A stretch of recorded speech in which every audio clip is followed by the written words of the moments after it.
एक समय की बात है, एक छोटे से गांव में एक गरीब परिवार रहता था। परिवार में रमेश, उसकी पत्नी सुनीता और उनका बेटा छोटू थे। रमेश एक किसान था, लेकिन उसकी फसलें अक्सर बारिश के अभाव या कभी-कभी बेमौसम बारिश के कारण खराब हो जाती थी।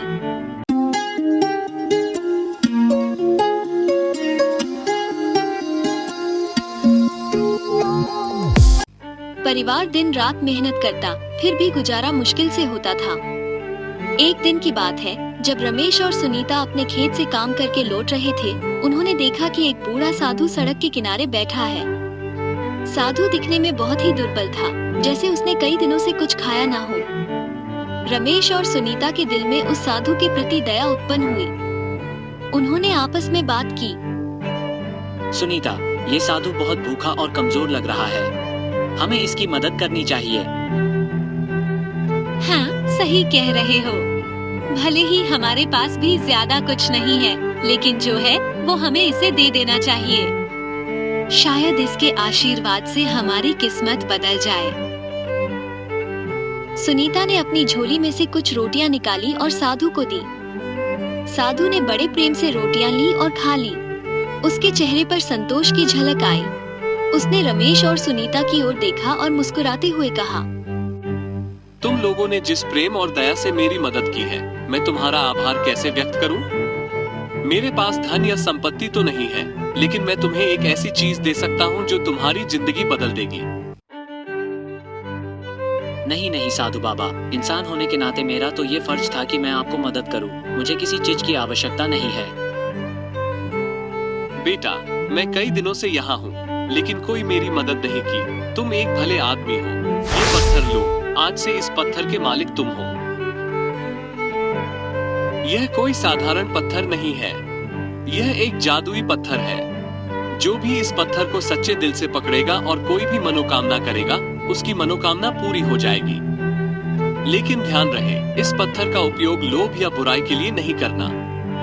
इसका उपयोग हमेशा अच्छे कार्यों में ही करना। हाँ बाबा, मैं इस पत्थर से हमेशा लोगों का भला करूंगा। रमेश और सुनीता को ये सुनकर पहले तो विश्वास नहीं हुआ, लेकिन उन्होंने साधु को धन्यवाद दिया और पत्थर को संभालकर अपने घर ले आए। घर पहुंचने के बाद रमेश और सुनीता ने आपस में बात की।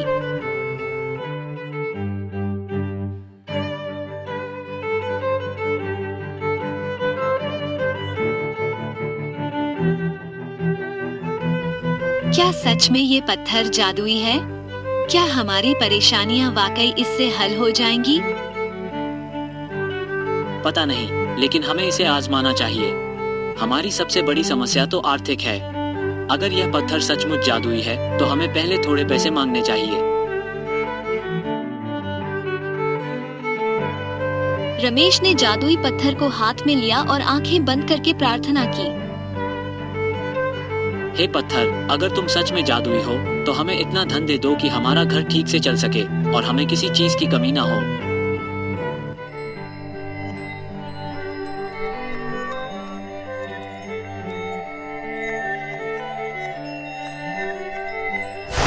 कुछ ही क्षणों में उनके घर में एक छोटी सी संदूक प्रकट हो गई, जिसमें सोने और चांदी के सिक्के भरे हुए थे।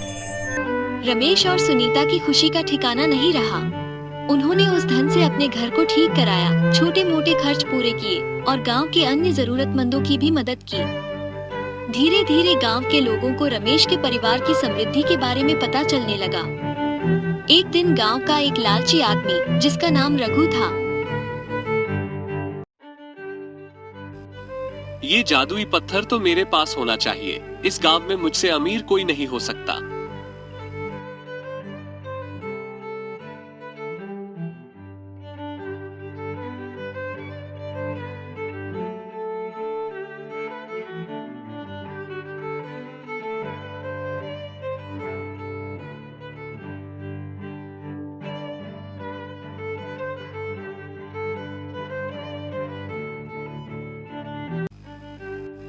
रघु रमेश के घर आया।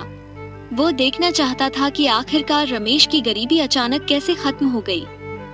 वो बड़ी चालाकी से रमेश और सुनीता से दोस्ती कर ली।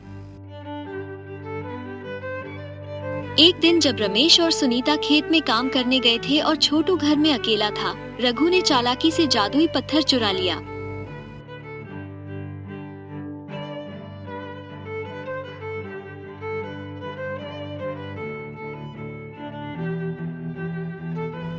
हाँ, मुझसे अमीर बनने चला था।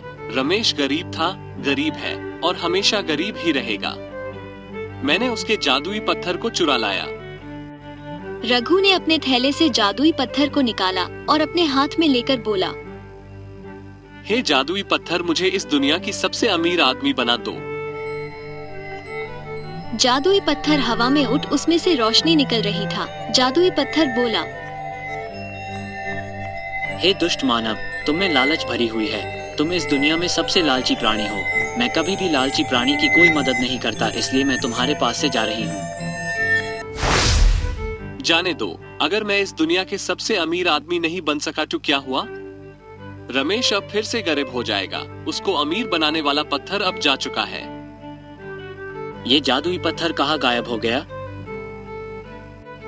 क्या अब हम फिर से गरीब हो जाएंगे?